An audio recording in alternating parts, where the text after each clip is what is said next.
the contract of lease at its bid price of 320 per square meter per year for a term of 25 years, renewable at the option of Comnet for another 25 years, with irrevocable option to purchase the lot at any time during the term of the lease.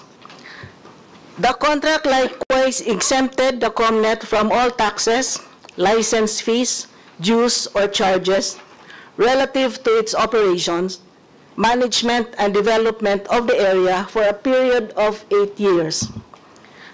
The contract of lease was approved by the Sangguniang Bayan. That's the background, Your Honor, of the transaction. If you want me to proceed with the findings of the auditor, Your Honor. Ma'am Janil, yung sa plaza, inabutan mo ba yun, yung mismong kontrata nun?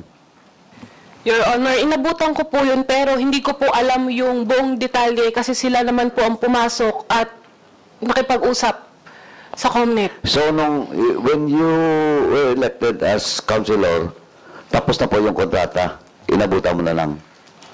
O, kasi, based on your record, you're councilor for 2012 and to 2019.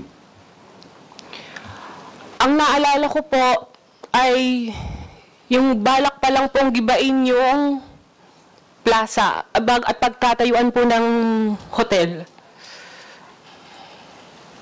Okay, thank you po.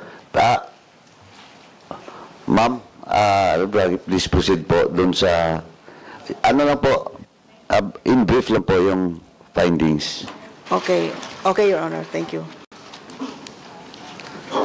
Based on the fraud audit report prepared by the special audit team, there were 5 major findings, Your Honor.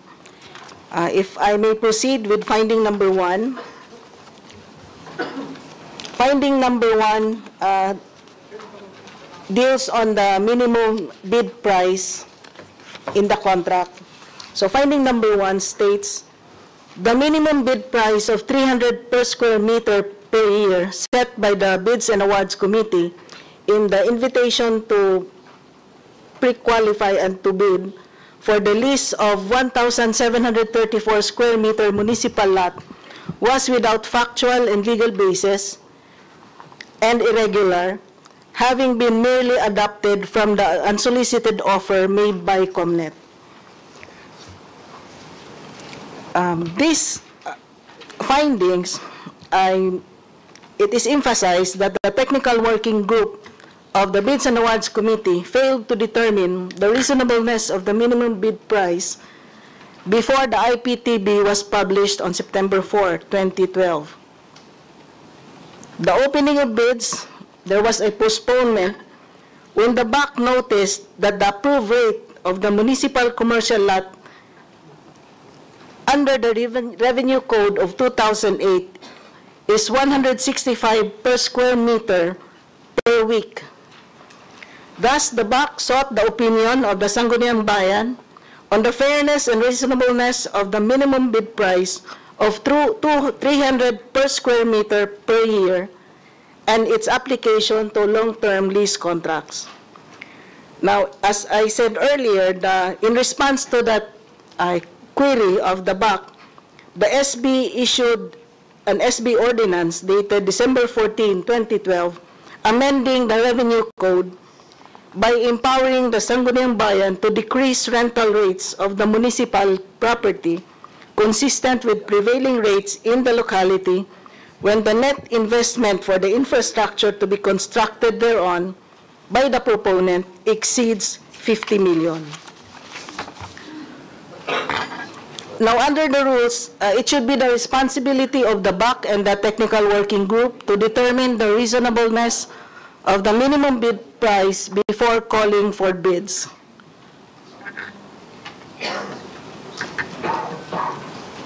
That's the summary of the finding number 1, Your Honor.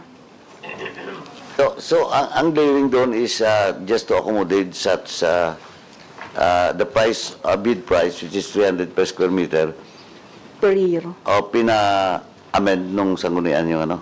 Yes, Your local Honor. tax code. Yes, Your Honor. Sabi naman yun. Wala kasing municipal admin din dito.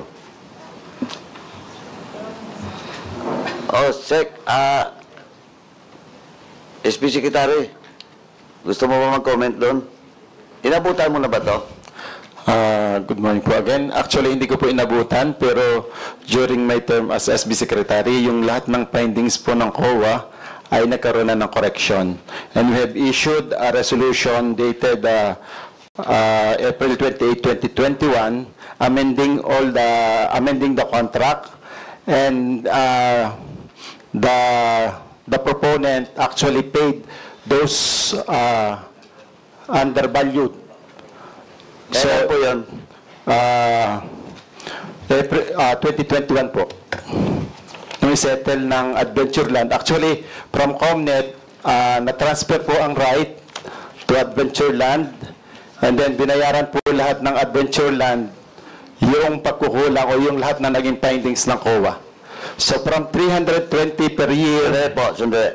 So, from Comnet, inilipat, ano yun? Binili? May deed of assignment po. Deed of assignment? Yes po. In favor of anong company? Adventureland po. Sino yung may-ari nun? Parang same din po yung may-ari nun. Di same lang? O di kalukuhan?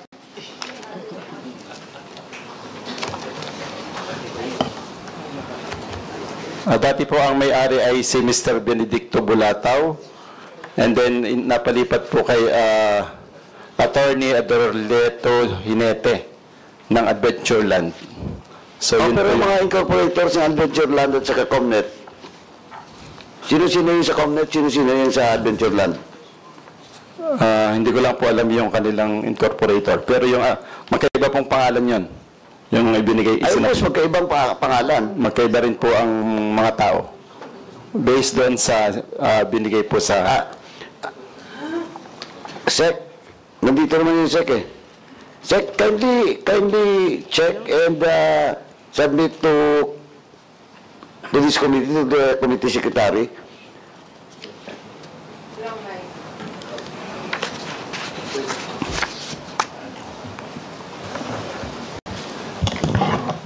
Sir, lipat.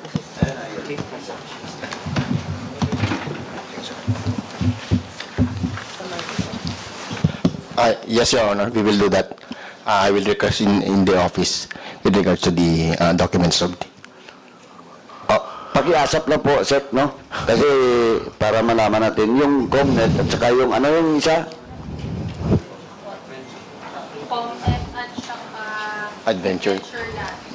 Adventureland po. We will do that, Your Honor. Anong Adventureland is based in Bawal? Sa Santo Tomas, Batangas po. Santo Tomas, Batangas po.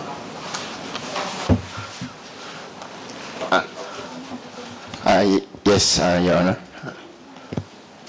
Adventureland and Comnet, Your Honor. We will request that, Your Honor.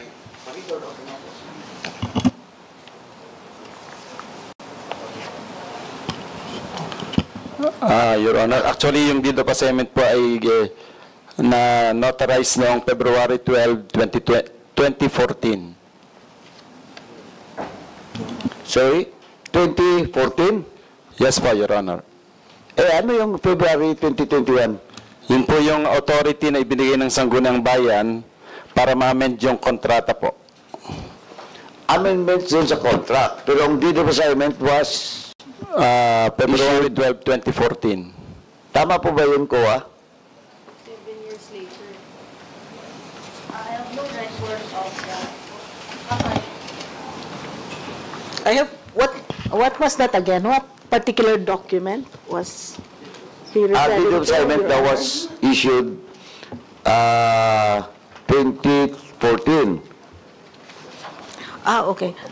This is after the conduct of fraud audit, Your Honor. So that information was not in the report because that was their compliance on the recommendations in the report. So it's not if they have that statement, then we need to validate it first, Your Honor.